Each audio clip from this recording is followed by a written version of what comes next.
दोस्तों, ये शूद्र कौन थे इसके बारे हम सभी को जानना बहुत ज़रूरी है। और ये बुक जो लिखा गया है हमारे डॉक्टर भीमराव अम्बेडकर के द्वारा लिखा गया है। और इसमें पहले ही पेज में हम देखेंगे कि शूद्र कौन थे और वे कैसे इंडो आर्यन समाज का चौथा जो वर्ण बने हैं। तो इसके बारे हम थोड़ा डिटेल में देखेंगे और हम कवर अप करने की कोशिश करेंगे मेन बिंदुओं को, जो कि शूद्रों के साथ जो भी किया जाता है या किया गया है। तो पहला बिंदु है शूद्र का समाज की व्यवस्था में चौथा और अंतिम स्थान है। जो शूद्र होते हैं उनका अंतिम स्थान है। तो पहला किसका आता है? पहला ब्राह्मण, दूसरा क्षत्रिय, तीसरा वैश्य, फिर लास्ट में ये शूद्र समाज के लोग आते हैं। दूसरा पॉइंट है शूद्र अपात्र हैं, वे किसी के लायक नहीं। अपात्र मतलब अयोग्य है, नॉट एलिजिबल।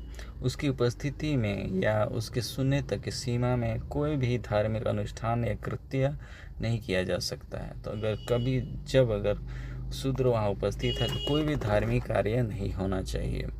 उसके बाद तीसरा है शूद्र अन्य 3 वर्णों की भांति सम्मानित नहीं है, तो इसको कोई आदर या सम्मान नहीं मिलना चाहिए। उसके बाद चौथा है शूद्र के जीवन का कोई मूल्य नहीं है, कोई भी उसकी हत्या कर सकता है, उसकी हत्या का कोई दंड या प्रायश्चित नहीं है। यदि दंड भरना भी पड़े तो नगण्य है। तो जो शूद्रों का जीवन का वैल्यू है कुछ भी नहीं है दोस्तों, कोई भी उसकी हत्या कर सकता है। शूद्र ज्ञान अर्जित नहीं कर सकता है, उसको शिक्षा देना पाप या अपराध है। तो शूद्रों को ज्ञान अर्जित करने का कोई अधिकार नहीं है। आज हमारे पास स्कूल, कॉलेज, यूनिवर्सिटी और बड़े बड़े स्कूल्स हैं, लेकिन शूद्रों को ज्ञान अर्जित नहीं करना चाहिए।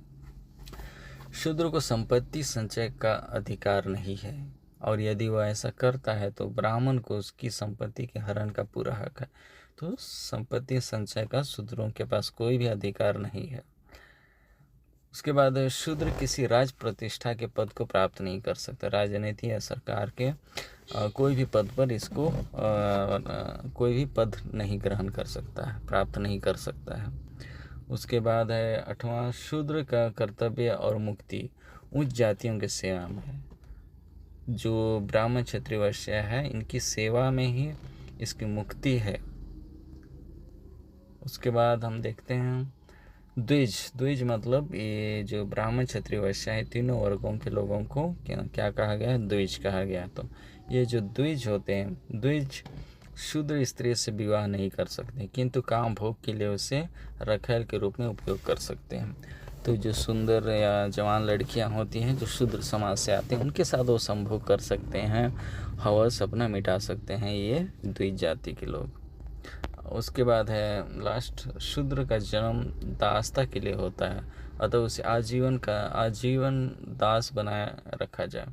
तो एक ही मकसद होता है इनके जीवन का, इस धरती पे आने का, कि ये दास बनकर ये तीनों द्विज समाज के लोगों का सेवा पूजा करें और उन्हीं के लिए अपना जीवन को समर्पित करें।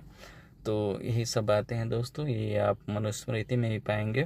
और ये तो बुक शूद्र कौन थे इसके बारे हम लोगों ने देखा है। तो इसके बारे दोस्तों आप लोग का क्या विचार है, क्या राय है, कमेंट में ज़रूर बताइएगा। Thank you.